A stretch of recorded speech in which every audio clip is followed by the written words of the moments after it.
Welcome to Psychologist Talks. On today's episode, we're going to be diving back into masculinity. I've been, kind of entertaining these various topics, these various themes around masculinity in these later episodes in the series. And today is going to be I was going to separate them at first, but I feel like they should be combined. And it's this idea of there being something compulsory in our lives, and underneath that, like rights and wrongs is kind of the subtext. And so what I mean by this is my experience of masculinity, my understanding of masculinity. There is almost like a duty and a service about it. What's interesting is I think femininity has this too, that, particularly when I talk to women, they will talk about there is this sort of compulsory, you must do these things all the same. And so what is the difference between these two?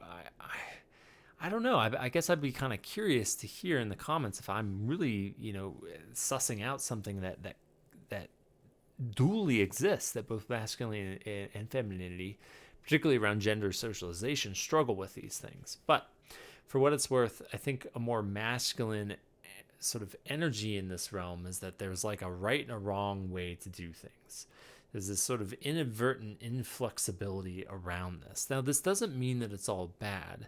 I have a more philosophical episode on this idea of like absolutism versus relativism. And so this ideology is more in the realm of absolutism, where I would argue more feminine energies are in the realm of relativism, right? There can be lots of truths, there can be lots of potentials versus there is a right way and there is a wrong way.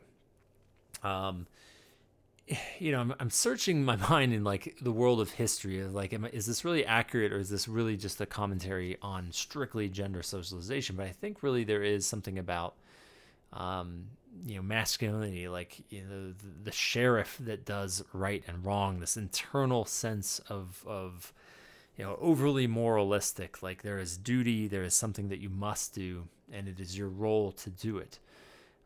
There is something really beneficial about this because this is how things often get done, regardless of what's going on around, right? There is a path that must be taken anytime the path avails itself. And so while we could get lost in the relativity of things, that this is really interesting and this could be really positive to tend to. This compulsory we must ensures that sort of foundational bedrock aspects of a relationship or a society or an organization are indeed upheld and held to. However, like I was just saying, there is an inadvertent inflexibility to it. It can be suffocating to you, the person, and it can be suffocating to relationships, and it can be suffocating to systems just as well. And so the yin and the yang pool begins. I think if I was to speak most pointedly to a counterpoint in all of this, is like encouraging masculinity to encounter concepts of fallibility and concepts of joy. When it comes to fallibility, I think how some people inadvertently wield this and or what is downloaded onto them is that if you don't follow through with this right or wrong, there is something fundamentally wrong with you. There's a core failure, and that's like becomes not okay. In the world of like psychology, it colludes with the narcissistic defense, which is if you haven't watched my episodes on narcissism, that is a defense that exists in all of us. But we have to be careful with it because it says, I am only good if I do everything right. If everything is okay, I am okay. And so this lack of fallibility that is driven or drives this sort of messaging, or can drive this messaging around, compulsory things that must be done, you have to do them, can indeed become very dangerous. They can be very damaging to the self, because when you don't measure up, who are you? What are you? The self begins to crumble.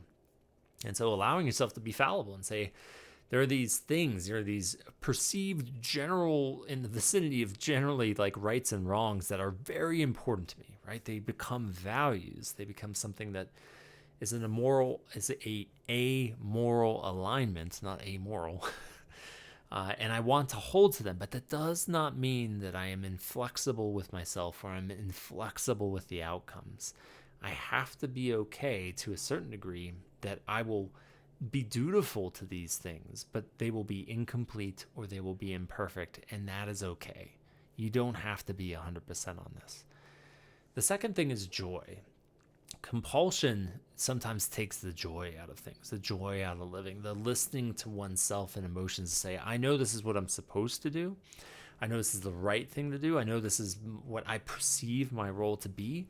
But today I want to listen to joy. Today I want to listen to a self that is more about me or about the sharing of joy with someone else than it is about what is right or what I'm supposed to do. Again, if you were to agree that this is a more masculine energy and you lean more on this, there is a right and I will do it, and it is, hell or high water 90% of the time, my ask, if you hear my doorbell ringing, my apologies, my ask and my encouragement to masculine creatures is to try to pull back and at least add 10, 15%, heaven forbid, 25% of this other energy.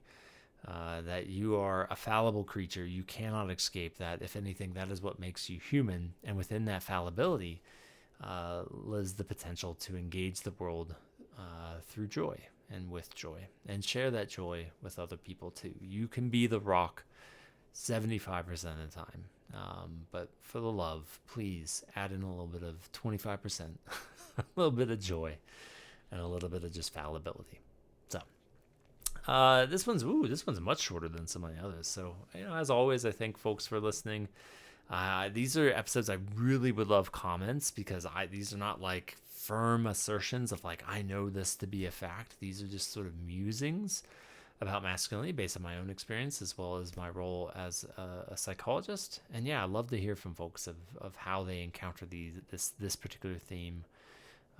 Or again, if you feel like I'm missing something really key or critical. So yeah, thanks for listening and watching, and stay curious.